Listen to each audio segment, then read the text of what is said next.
말씀입니다. 마태복음 제7장입니다. 7장 7절서부터 12절까지의 말씀을 함께 공독하겠습니다. 7장 7절서부터 12절까지의 말씀 함께 공독하겠습니다. 구하라, 그리하면 너에게 주실 것이요, 찾으라, 그리하면 찾아낼 것이요, 문을 두드리라, 그리하면 너에게 열릴 것이니, 구하는 이마다 받을 것이요, 찾는 이는 찾아낼 것이요, 두드리는 이에게는 열릴 것이니라. 너희 중에 누가 아들이 떡을 달라 하는데 돌을 주며 생선을 달라 하는데 뱀을 줄 사람이 있겠느냐? 너희가 악한 자라도 좋은 것으로 자식에게 줄 줄 알거든. 하물며 하늘에 계신 너희 아버지께서 구하는 자에게 좋은 것으로 주시지 않겠느냐? 그러므로 누구 무엇이든지 남에게 대접을 받고자 하는 대로 너희도 남을 대접하라. 이것이 율법이요 선지자니라. 아멘. 오늘 말씀은 우리가 이렇게 잘 하시는 말씀이죠. 기도할 때마다 며칠 되는 말이고 집회가 있을 때마다 많은 목사님들이 전하는 말씀입니다. 특히 7절 말씀, 구하라, 그리하면 너에게 주실 것이요, 찾으라, 그리하면 찾아낼 것이요, 문을 두드리라, 그리하면 너에게 열릴 것이니, 구하는 이마다 받을 것이요, 찾는 이는 찾아낼 것이요, 두드리는 이에게는 열릴 것이라 라고 이 말씀과 또 마지막 12절 말씀, 그러므로 무엇이든지 남에게 대접을 받고자 하는 대로 너희도 남을 대접하라. 이것이 율법이요 선지자니라 라면서 12절 말씀을 우리가 보통 황금률이라고 하는 거죠. 그렇죠? 저처럼 보배로운 말씀입니다. 우리가 가장 귀한 말씀이라는 것이요. 내가 받고자, 내가 원하는, 내가 갖고 싶은 거, 내가 하고 싶은 것이 있으면 먼저 남에게 베풀어라. 그러면 그대로 다시 우리에게 배가 돼서 원할 것이다 라고 하는 이것이 바로 결국 내가 원하는 것, 내가 갖고 싶은 것, 내가 하고 싶은 것, 그것을 남에게 베풀어라. 그것이 바로 율법의 말씀이고 그것이 바로 선지자들이 외쳤던 말씀입니다. 즉 성경이 우리에게 가르치신 말씀이다라는 것이죠. 이것이 바로 황금률입니다. 특별히 이 황금률보다는 7절서부터 11절까지 말씀을 통해서 우리의 이제 기도의 응답, 예수님께서 기도의 응답에 대해서 제자들에게 가르치시는 그런 말씀입니다. 우리가 기도 생활에 있어서 특히 강조되고 있는 이 말씀이죠. 성도로서 생활에 필요한 것들을 하나님께 기도로서 구하고 찾으며 문을 두드리라고 하시면서 하나님께서 성도들에게 응답하시고 구하는 것을 좋은 것으로 주신다고 가르치시고 있는 말씀입니다. 우리의 신앙생활에 있어서 기도는 말씀과 예배와 함께 매우 중요한 부분을 차지하고 있습니다. 그러나 이 모든 중요한 것들의 기초가 되는 것이 있는 것인데 그것이 곧 믿음입니다. 믿음이 바탕되지 않는 기도는 허공을 치는 주먹과 같은 것이며 믿음이 바탕되지 않는 찬송과 예배와 말씀의 선포는 아무 의미가 없는 그저 안개와 같은 행동입니다. 믿음은 곧 확신하는 생활입니다. 기도와 간구와 인내로 이루어지는 기도로서 응답을 받으려면 먼저 하나님의 약속을, 예수님의 약속을 확신하는 믿음을 가져야 합니다. 그렇다면 우리가 이처럼 기도하고 간구하는 것을 얻기 위한 확고하고 흔들리지 않는 그 확신한 믿음을 가지려면 우리가 어떻게 해야 할까요? 먼저 우리가 이런 믿음으로서 간구하고 믿음을 가지고 기도를 해야 하는데 믿음이 없다고 한다면 그 기도할 필요가 없는 거죠. 우리가 기도를 왜 합니까? 우리 하나님께서 우리에게 주실 것이다 라고 하는, 우리를 위해서 예비하셨다고 하는 그 말씀을 확실히 믿고 우리가 기도하면 하나님께서 주실 것이다 라는 그 믿음이 있기 때문에 기도를 하는 것이지, 그 믿음이 없으면 왜 기도하겠습니까? 근데 이 믿음이 없이 흔들리고 있다고 하면 기도하면서 얻을 수 있는 것은 아무것도 없습니다. 그렇다고 한다면 우리가 기도하기 위해서 기도하고 찬송하고 예배할 때 가장 필요한 것이 바로 믿음인 것입니다. 이처럼 우리가 기도 생활에 있어서도 가장 바탕이 되는 것이 기도인데, 믿음인데, 이러한 흔들리지 않는 믿음을 가지려고 한다면 먼저 정확한 판단을 가져야 합니다. 즉, 이 말씀 문장은 우리의 믿음의 대상을 정확히 알아야 한다는 것입니다. 우리의 믿음의 대상이 누구입니까? 우리의 믿음의 대상은 오직 여호와 하나님이고 예수 그리스도입니다. 믿음의 대상에 대해서 정확한 판단을 하지 않고 정확히 알지 않으면서 그것을 믿을 수는 없습니다. 또 믿을 수도 없죠. 정확한 판단이 없이 맹신하는 것은 마치 자신의 목숨을 건 어리석은 행동입니다. 우리가 믿음의 대상을 정확히 모르기 때문에 그 믿음의 대상이 어떠한 분이다라는 것을 정확히 알아야 흔들리지 않는데, 우리 하나님이 어떠하신 분이라는 걸 정확히 알지 못하고 우리 예수님이 어떠한 분이라는 것을 정확히 알지 못하기 때문에 우리 신앙생활에서 넘어지고 쓰러지면서 신앙생활을 포기하게 되고 또한 때로는 이단들에게 이끌려가기도 됩니다. 우리의 믿음의 대상들을 우리는 잘 판단해야 합니다. 어느 한 사람이 강을 건너가는데 보통 강이 딱 얼었다 한다면 여러분들 어떻게 건너가겠습니까? 얼음이 꽉꽉 얼었으니까 난 맘 놓고 걸어갈 거야. 그래서 팍팍 걸어갑니까? 대부분 강에 얼음이 얼어서 건너가야 한다면 조심스럽게 살금살금 잘 걸어가겠죠. 그렇게 다 차근차근 잘 걸어가다 보니까 끝에 가니까 다 건너갔어요. 그런데 뒤돌아보니까 어떤 사람이 또 오는데 이 사람은 아주 신나게 힘차게 걸어오고 있습니다. 자, 그러면 내가 강을 조심스럽게 건너간 것이 잘한 것일까요? 잘못한 것일까요? 또 한 가지, 강이 얼어붙어 있는데 지난번에 왔던 사람이 그렇게 쾅쾅 건너왔던 그 모습을 기억을 하면서 이제 또 내가 쾅쾅 걸어갑니다. 쾅쾅 걸어가는데 불사. 날씨가 이게 12월 1월에 한겨울 추위가 아니라 1월 말 2월 초에 이상 녹기 시작하는 강이었던 거예요. 그래서 자기는 지난번에 펑펑 걸었던 그 생각을 하고 열심히 펑펑 걸어가다가 그냥 푹 빠져버리고 말았어요.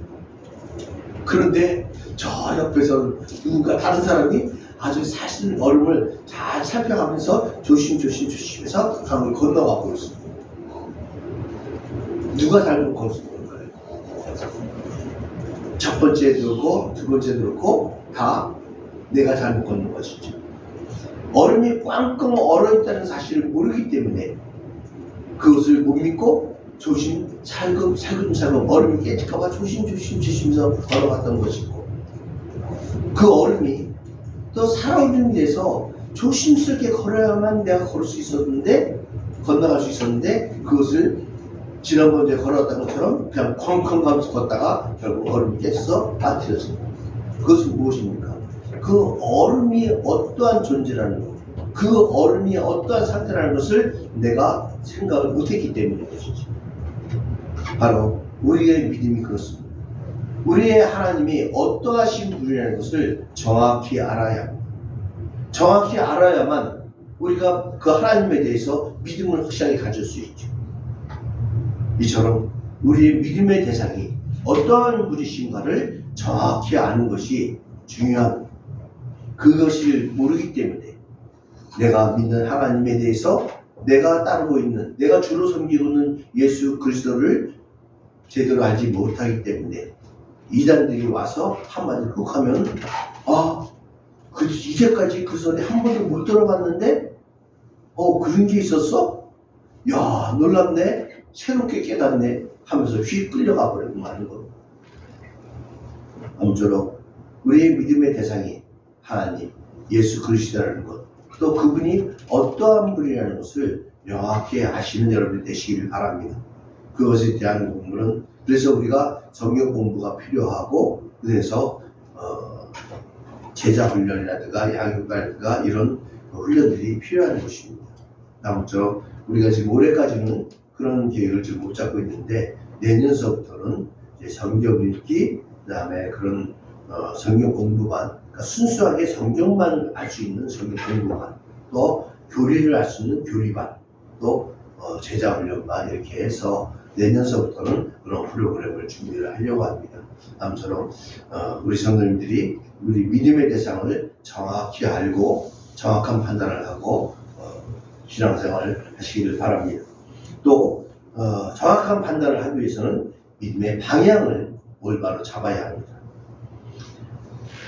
우리가 땅속에 묻혀있는 보물을 찾는 사람들이 누가 있죠? 광부죠.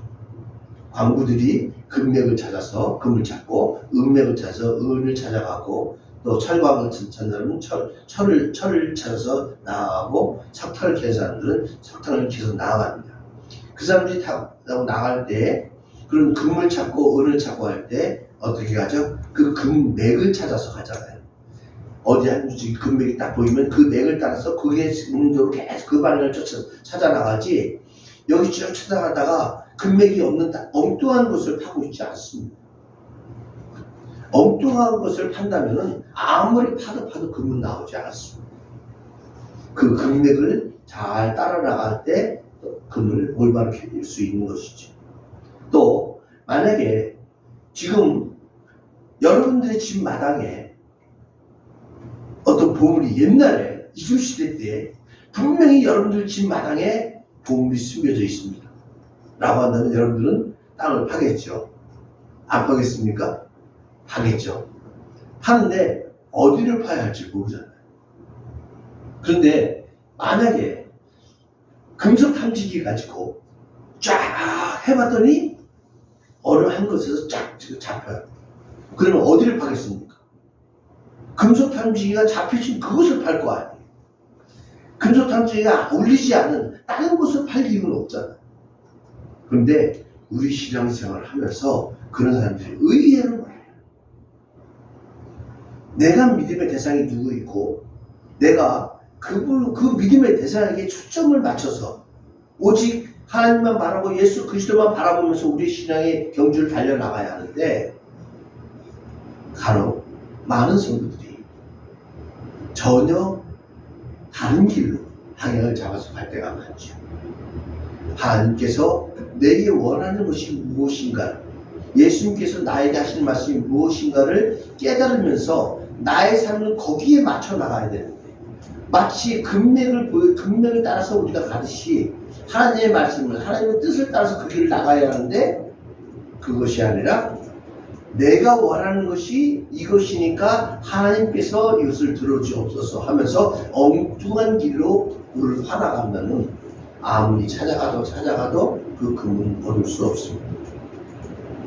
우리의 삶 가운데서 우리가 원하는 믿음의 굳건한 생활, 우리가 원하는 나의 신앙의 풍부한 삶, 우리 내 마음속에 이루어지는 하나님의 나라, 하나님의 천국의 그 삶을 누리고자 한다면, 그 광부가 금맥을 찾듯이 그 금을 찾아 나가는데 금이 얻어지는 것으로 더한 기쁨을 얻듯이, 우리도 하나님께서 말씀하시고 하나님께서 우리에게 비켜주신 그 길을 따라서 나갈 때 하나님께서 우리에게 주시는 그 풍성한 삶을 우리는 누려갈 수 있습니다. 그런데 내가 원하는 길은 그 길이 아닙니다. 이쪽으로 금맥을 타서 가려고 하니 여기 바위가 나타나서 바위 때문에 파기가 힘듭니다. 또 여기 물이 나오니까 여기 파기 힘듭니다 라고 하면서 여기 파기 좋은 데가 있으니까 여기 팔 테니까 일일이 금을 주세요 라고 한다면서 금이 나오지 않습니다. 그런데 많은 성도들이 하나님의 내가 기도하는 것, 우리가 신앙생활을 하는 것도, 말씀을 드리는 것도, 예배를 드리는 것도, 하나님께서 나에게 주실 것이 무엇인가, 나를 위해서 예배하신 것이 무엇인가, 나에게 보여주신 길이 무엇인가를 찾기보다는 내가 원하는 것을 위해서 기도를 하고, 내가 원하는 것을 위해서 예배를 드리고, 내가 원하는 말씀을 찾고자 성경을 읽고 있습니다. 많은 사람들이 이처럼 믿음의 방향을 잘못 잡아가는 사람들이 많이 있습니다.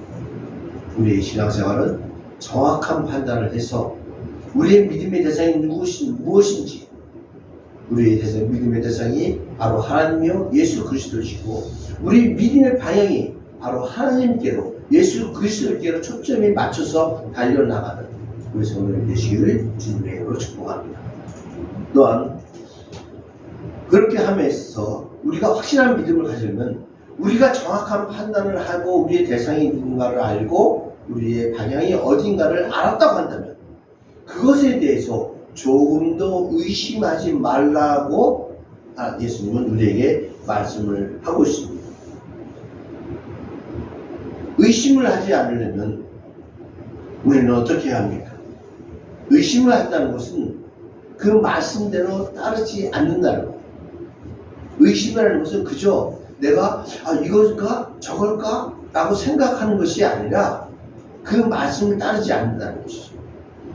우리가 금맥을 찾고 그 금맥을 쫓아 나가면서 계속 가면은 여기 금맥을 찾으면 이 금맥을 따라가면 틀림없이 금이 있다는 것을 믿으면서 거기를 금맥을 파나가는데 금맥을 파다가 어느 틈에 이 금맥이 양이 조금 줄어 금맥이 크니 굵게 있다가 금맥이 조금 이제 줄어들면 여기 금맥이 여기서 끝나는 거 아니야? 여기서 이제 여기서 금맥이 줄어드니까 여기서 이제 끝인 것 같은데 없는 것 같은데 이제 하나님의 은혜는 이제 다 주셨나? 나에게 다 주셨나? 라고 하면서 의심하면서 다른 곳으로 가서는 안 된다는 것입니다. 그 금맥을 내가 파기 힘들고 그게 줄어드는 것 같이 보이지만 그것을 더 파나갈 때 그 속에는 더 큰 보배가 있다는 것을 우리는 알아야 합니다. 우리의 신앙생활이 그렇죠. 우리가 신앙생활을 하면서 얻어지는 이 삶에서 누려지는 지금 내 삶에 내 마음속에 이루어지는 천국 하나님의 나라 내 가정 속에서 이루어지고 있는 하나님의 나라 이 교회에서 이루어지고 있는 이 하나님의 나라가 이제 신앙생활을 5년, 10년, 20년, 30년 하다 보니까 이 삶이 이제 무뎌지는 거예요. 이 삶의 기쁨이 늘어지지 않아요. 그러니까 하나님의 나라가 그저 이런 것이라고 한다는 거예요. 그냥 이렇게 신앙생활을 하고 이제 나는 내 마음속에 하나님의 나라 우리 가정에 하나님의 나라 우리 교회에서도 하나님의 나라고 이 땅에서 이루어지는 하나님의 나라는 다 이뤘으니 이것이 천국이 그냥 이런 것이구나 라고 하면서 나태해지게 만드는 것이죠. 그러나 우리 이 삶에 마치고 죽음이라고 하는 그 고비를 넘어서는 순간 우리가 이 땅에서는 맛보지 못한 더 큰 은혜, 더 큰 하나님의 나라의 그 축복이 있다는 것을 우리는 믿어야 합니다. 그것을 의심해서는 안 됩니다. 이처럼 우리가 확실한 믿음을 가지려고 한다면 이처럼 의심해서는 안 됩니다. 곡식은 우리가 의심하면서 씨를 뿌리는 농부는 없습니다. 우리가 기도를 하면서 의심하면서 기도하면 그것을 이루어질 수가 없습니다. 곡식의 씨가 밭에 뿌리고 그때 뿌려내주고 한다면 뿌려주면 거기 밭에서 씨가 들어가고 거기서 싹이 나고 자라서 열매를 맺지 않습니다. 근데 이 밭이 희한한 게요. 저도 농사를 제대로 접은 적은 없지만 최근에 몇 년 동안 저 예산에 있는 밭에서 이것저것 심어봤더니 이 심는 것마다 다르고요. 밭이라고 해서 무조건 다 고랑을 파서 거름을 주고 막 곡식을 심는 게 아니라 우리가 비교한 대로 논에는 고랑을 안 주죠. 그냥 평평한 데다가 뭘 주죠? 물을 채우잖아요. 대신. 근데 또 보리나 밀 같은 경우는 고랑을 안 주고 그냥 물을 안 준 상태에 마른 땅에서 곡식이 자라잖아요. 논과 밭이 다르죠. 근데 밭도 또 감자를 심어보고 고구마를 심어봤더니 거기서 동네 이장이 딱 알려주는데 고구마 심는 데는 거름을 주면 안 됩니다. 그러는 거예요. 그래서 왜 그러냐 했더니 똑같이 그래서 고랑을 다 파놓고 고랑을 파기 전에 거름을 싹 주는데 고구마 심을 자리는 거름을 안 주고 로타를 치고 또 나머지는 다 거름을 주고 로타를 친 다음에 고랑을 이렇게 다 세웠어요. 그리고 다 심었는데 나중에 왜 그러냐 했더니 고구마 심는데다가 거름을 주는 개분이라든가 소라든가 다분이라든가 이런 걸 주면은 고구마에서 구린내가 난대. 그래서 고구마는 절대로 거름을 주면 안 됩니다. 고구마에다 거름 주면 하나도 못 먹습니다. 그러니 감자는 괜찮은데 고구마는 안 된다는 거예요.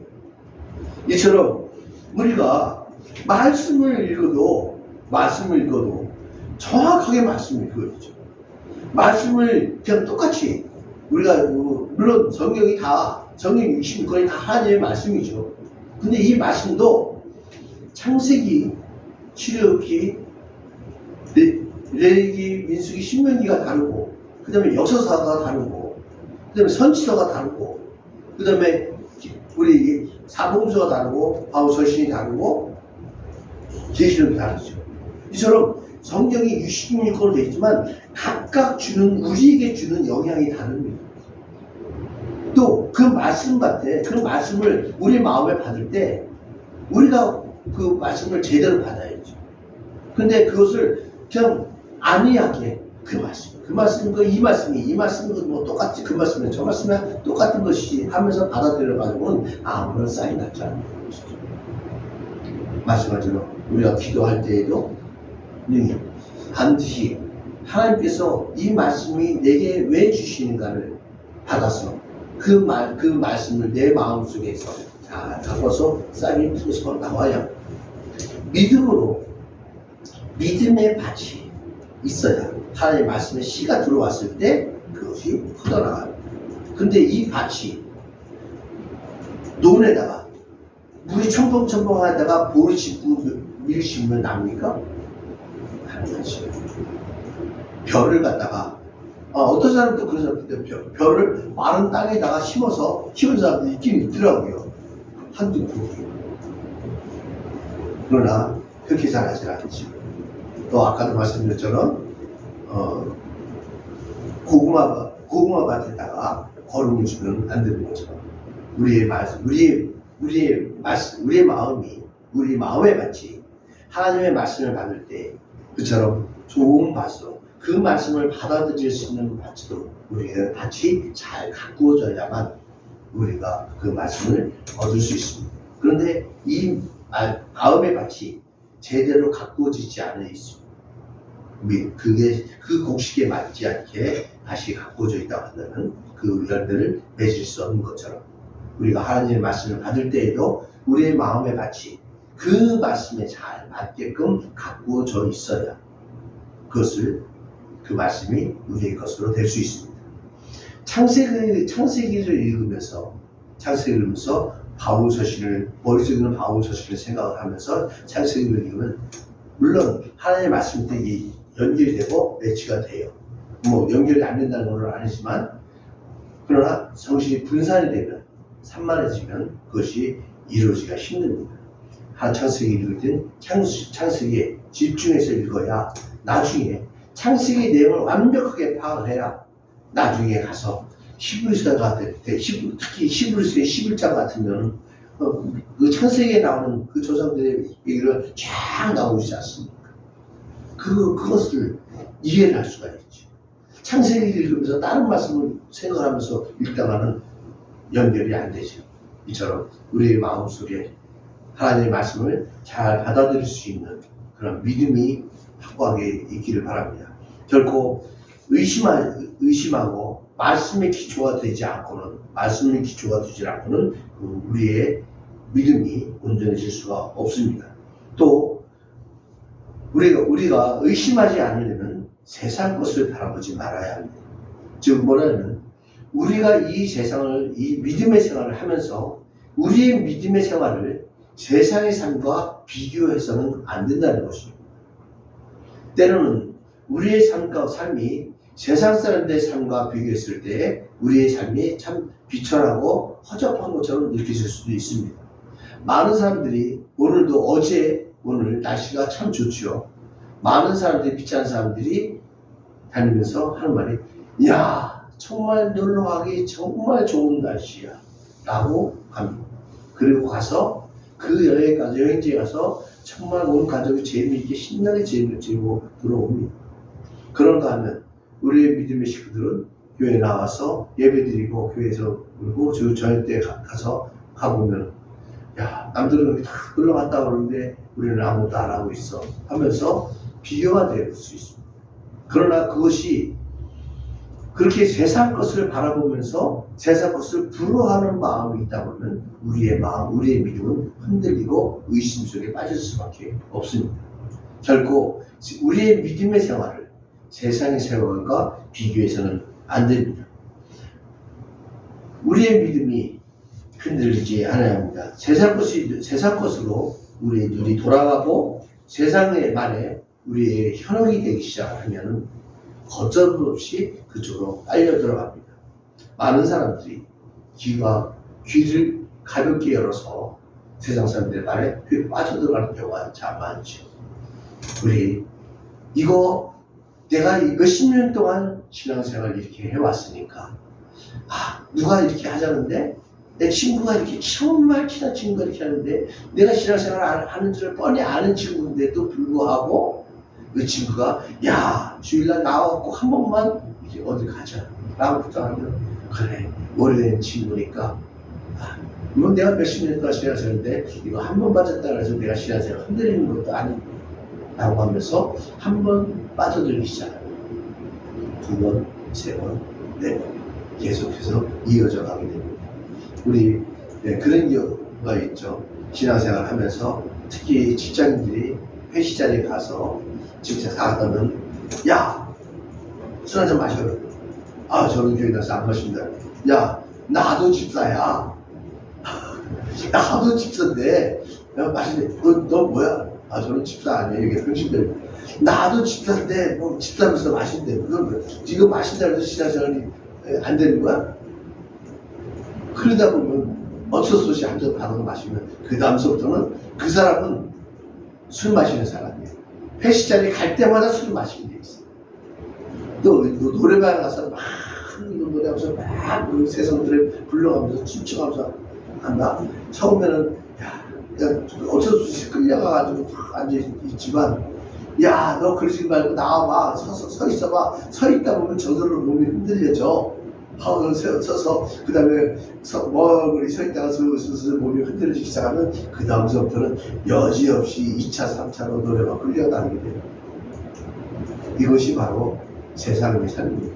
우리의 삶이 결국 세상 것에 흔들려서는 안 되고 그 세상 것에 흔들린 이유가 뭐냐면 우리의 눈이 세상 것을 바라보고 우리의 귀가 세상 것을 열리면서 세상 것과 우리의 세상의 삶과 우리의 삶을 비교하기 때문에 이처럼 그런 우리가 그런 것에 말씀의 기초를 두지 않고 또 세상 것과 비교를 하다 보면 우리의 믿음은 흔들려가면서 의심 속에 빠져들어가게 됩니다. 이런 우리가 확고한 믿음을 가지고 기도하는 그런 생활을 하려고 한다면 결코 의심하는 마음을 가져서는 안 될 것입니다. 또한 우리가 확실한 믿음을 가지려면 열심으로 주를 섬겨야 합니다. 열심은 곧 사랑의 표현입니다. 여러분들이 젊었을 때 다 사랑을 해보신 경험이 있으시죠? 사랑했을 때 어떻습니까? 처음에 사랑에 푹 빠질 때 얼마나 열심입니까? 얼마나 열정입니까? 왜 그렇습니까? 사랑이기 때문이죠. 그 사랑이기 때문에 열심히 나타나는 것이죠. 열심은 곧 그 사랑의 표현입니다. 사랑이 마음속에 가지고 있다고 한다면 사랑하는 마음을 내 마음속에 가지고 있다면 그 사랑하는 대상에게 내 마음을 표현하는 방법이 바로 열심입니다. 우리가 하나님께 대해서 정말 사랑하고 예수 그리스도를 사랑하고 믿음을 확고하게 가지고 있다고 한다면 그 사랑의 열심, 믿음의 열심이 나타나야 합니다. 그러한 열심이 없이 그냥 나는 교회 다니고 있어. 그러니까 나는 하나님을 믿고 예수님 믿고 하나님 사랑하고 예수님 사랑해. 아무리 해도 소용없죠. 우리나라에 많은 남자들이 그랬지. 특히 저 경상도 사람들, 경상도 남자들 무뚝뚝하게 그지없다고 그러죠. 그러면서 하는 말이, 여자가 남자한테 니 나 사랑하노? 사랑하노? 하고 물어보면 뭐라죠? 말해야 하나? 무슨 제가 교수님한테 자꾸 서툴러서 잘 표현이 안 되는데, 내가 너 사랑하는 거 내가 말해야 하냐? 이거죠. 말 안 해도 사랑하는 줄 네가 알아야지 알지 않느냐? 그렇죠. 그런다면 그 사랑하는 행동이, 그 말을 안 하면 사랑하는 행동이라도 나타납니까? 아니죠. 경상도 남자들, 요즘은 좀 안 그렇지만, 불과 정말 20, 30년 전만 해도 여자들 말대로 그냥 새빠지게 일을, 그냥 밭에 나가서 일을 하고 뭐 하고 일하고 들어와도 남자들 집안에 그냥 딱 앉아가지고 집안 청소 설거지 하나. 남자가 그거 어떻게 하노? 그러면은, 야, 여자가 나 네 사랑한다 라고 말 한마디 해주나? 너 집안에 와서 힘든 거 뭐 하나 도와주려나? 그러니까 여자는 이 남자가 정말 나를 사랑하나? 나를 마누라로 알고 살고 있나? 의심할 수밖에 없는 거죠. 그러면서 그걸 말해야 하나? 말해야만 그거 아니에요? 하고 있다고 하면은 정말 여자는 속이 답답해, 속이 터지고 지겠지. 사랑은 말을 해야 합니다. 사랑을 표현해야 합니다. 이처럼 그 표현, 이 마음속에 그 사랑하는 대상을 향한 뜨거운 마음, 그 열정이 있고 열심히 있는 마음이 있다고 한다면 그것이 드러나야지, 나타나야지. 그러니까 우리가 흔한 말로 감출 수 없는 것이 두 가지 있다고 그러죠. 감기 걸린 사람은 자신이 아무리 감기 아닌 것처럼 하려고 해도 목소리가 다르고 재채기가 나와서 감출 수가 없습니다. 또 한 가지가 뭐죠? 사랑이죠. 마음속에 사랑하는 마음이 딱 있어 한다면 벌써 본인은 안 그럴 것처럼 다 감추려고 해도 옆에 사람들이 알잖아요. 제 마음 닫아있어. 누군가 사랑해. 제가 제 누구를 딱 마음을 들고 마음속에 지금 끙끙 앓고 있는 것 같아 라고 알잖아요. 그것은 나타납니다. 그렇게 우리가 열심히 있는 마음을 가져야 합니다. 오늘 그 예레미야서 20장 9절 말씀 한번 볼까요? 내가 다시는 여호와를 선포하지 아니하며 그의 이름으로 말하지 아니하리라 하면 나의 마음이 불붙는 것 같아서 골수에 사무치니 답답하여 견딜 수 없나이다. 이것이 무슨 말씀이냐면 예레미야가 하나님께서 주신 그 예언의 말씀으로 인해서 예루살렘에, 온 이스라엘에 너희가 회개하라. 너희가 회개할지라도 하나님께서 너희를 쳐서 너희 많은 백성들을 이 예루살렘을 멸망시키고 많은 사람들을 포로로 잡혀가게 될 것이다. 그렇다 할지라도 너희가 회개하고 여호와께 돌아서라. 이미 하나님께서는 이미 그렇게 하시기로 작정을 하셨다. 그렇다 할지라도 너희가 포로가 되고 예루살렘이 멸망할지라도 회개하라라고 예언 선포의 말씀을 합니다. 모든 출력, 그래서 그 말씀과 그 재앙이, 하나님께서 주시는 그 재앙이 모든 성과 모든 출력에 내릴 것이라고 예언을 하니까, 그때 당시에 제사장이었고 총감독이었던, 성전의 총감독이었던 바스올이 예레미야를 붙잡아 가둡니다. 왜? 예레미야는 제사장이 아니잖아요. 바리새인도 아니고 사두개인도 아니고 하나님의 말씀을 가르칠 수 있는 사람이 아니잖아요. 그런데 그거 떠들어다니면서 하나님의 말씀을 예언하면서 회개하라. 너 이거 빨리 지금부터 회개하라. 물고고 회개하라. 하면서 외치고 있는데, 그러면서도 슬프다. 이 예루살렘 성이요. 슬프다. 이 성전이요. 이것이 다 무너지고 너희가 다 포로로 잡혀갈 것이다. 그리고 남은 자가 여기서 겨우 지켜날 것이다. 그렇다 할지라도 너희가 회개하라 하고 외치니까 그 바스올이 예레미야를 잡아가지고 때리고 옥에 가두었다.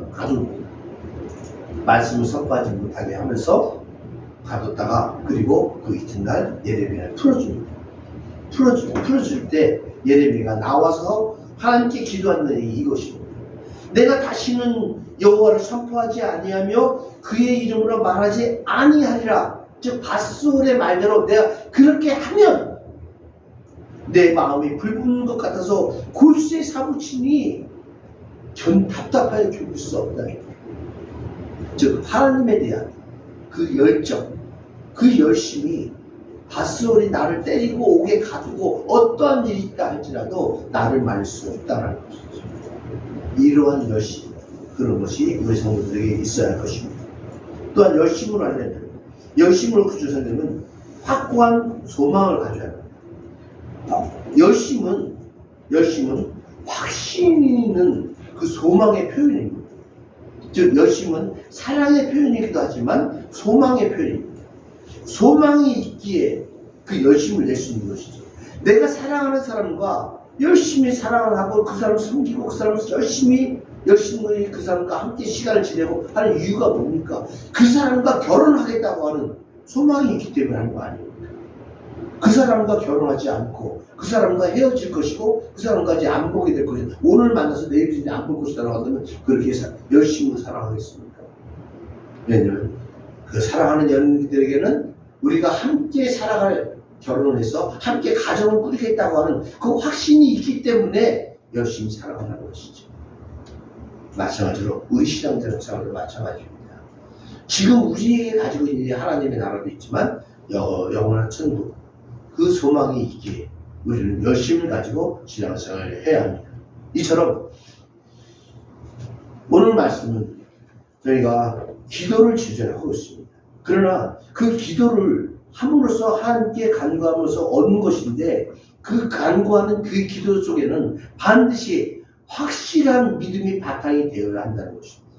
그 확실한 믿음이 바탕이 되려면 하나님에 대해서 정확히 알아야 할 것이고 또 그 정확히 아는 우리 믿음에 대해서 조금도 흔들리거나 의심하지 않아야 할 것이고 의심하지 않고 하나님께서 믿음의 대상에 대해서 우리는 최고의 열심을 가지고 우리의 생활을 해야 할 때 우리의 믿음이 확고해지고 그 확고해진 믿음 바탕 위에서 우리가 기도할 때 하나님께서 우리에게 모든 것을 구하는 자에게 구하는 자가 받게 될 것이고 찾는 이가 찾아내게 될 것이고 문을 두드린 자에게 열려질 것이다 라고 하는 이 말씀이 바로 우리 여러분들의 말씀이 되시기를 바랍니다. 우리는 이 세상 살아가면서 필요한 많은 것들을 요구하면서 또 그것을 쟁취하기 위해서 많은 노력을 하고 살아가고 있습니다. 그러나 그 어떠한 것도 우리의 노력만큼 우리의 생각대로 주어지지 않는 것이 우리 삶의 현실입니다. 그렇기 때문에 그것 때문에 낙심하고 포기하고 싶을 때도 많이 있습니다. 그러나 구하라, 찾으라, 문을 두드리라. 그러면 구할 것이고 찾을 것이고 문이 두드리는 이에게 열리라는 그 말씀에 우리는 다시 용기를 얻게 됩니다. 왜냐하면 우리에게는 그것을 받게 될 것이고 찾게 될 것이고 문이 열릴 것이다 라고 하는 확신이 있는 믿음이 있기 때문입니다. 우리를 위해서 예비하시고 준비하신 모든 것들을 하나님은 구하고 찾고 문이 열릴 때까지 두드리라고 하시는 그런 말씀입니다. 확실한 믿음을 가지고 의심 없이 믿음으로 간구하며 찬송하며 감사하며 나아가는 우리 성도들에게 하나님의 응답의 문은 열립니다. 더욱 굳건한 믿음으로 간구하며 나아가는 우리 성도님이 되시기를 주님의 이름으로 축복합니다. 우리 함께 찬양하겠습니다. 먼저 그 나라와 의를 구하라.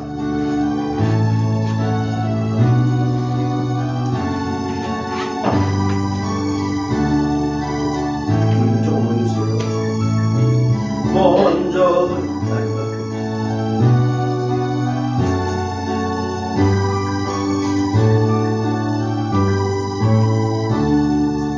먼저 그 나라와 의를 구하라. 그 나라와 그 의를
우리의 형편과 처지를 너무도 잘 알고 계신 하나님께 다시금 구하옵나니 저희를 공연하게 여기시고 불쌍하게 여기시어 저에게 믿음을 더하여 주옵소서.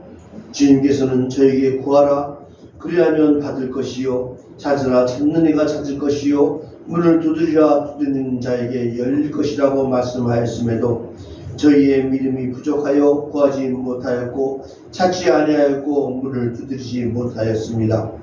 우리의 믿음 모습을 용서하시고 저에게 더욱 믿음을 주옵소서.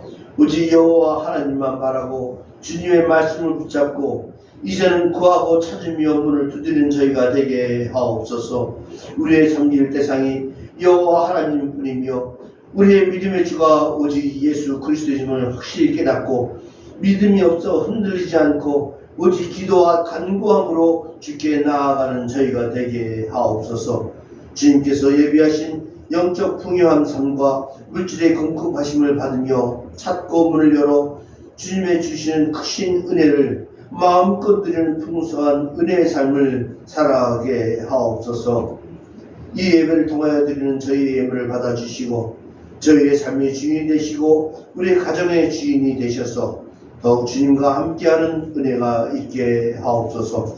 하나님의 나라를 이루며 하나님의 사랑을 펼치는 역사가 우리의 드리는 마음과 정성으로 나타나게 하옵소서. 이 시간 드리는 우리의 마음과 정성을 받아주셔서 우리의 가정에 날마다 생수의 강이 흘러넘쳐 흐르게 하시고 아브라함과 이삭과 야곱에게 베푸신 크신 역사와 은혜가 우리 성도들의 가정과 교회에 나타나는 크신 은혜가 있기를 간절히 소망합니다. 우리 주 예수 그리스도의 이름으로 감사하며 기도하옵나이다. 아멘. 지금은 우리 주 예수 그리스도의 크신 은혜와 아버지 하나님의 무한하고 지극하신 사랑과 성령 성령님의 내주하시고 교통하시는 역사가 이제는 흔들리지 않는 믿음으로 주님의 말씀대로 구하고 찾으며 문을 두드리며 기도와 간구함으로 주 앞에 나아가기로 다짐하는 이 자리의 성도들과 나라와 교회 위에 이제부터 영원까지 함께 있을지어다. 아멘.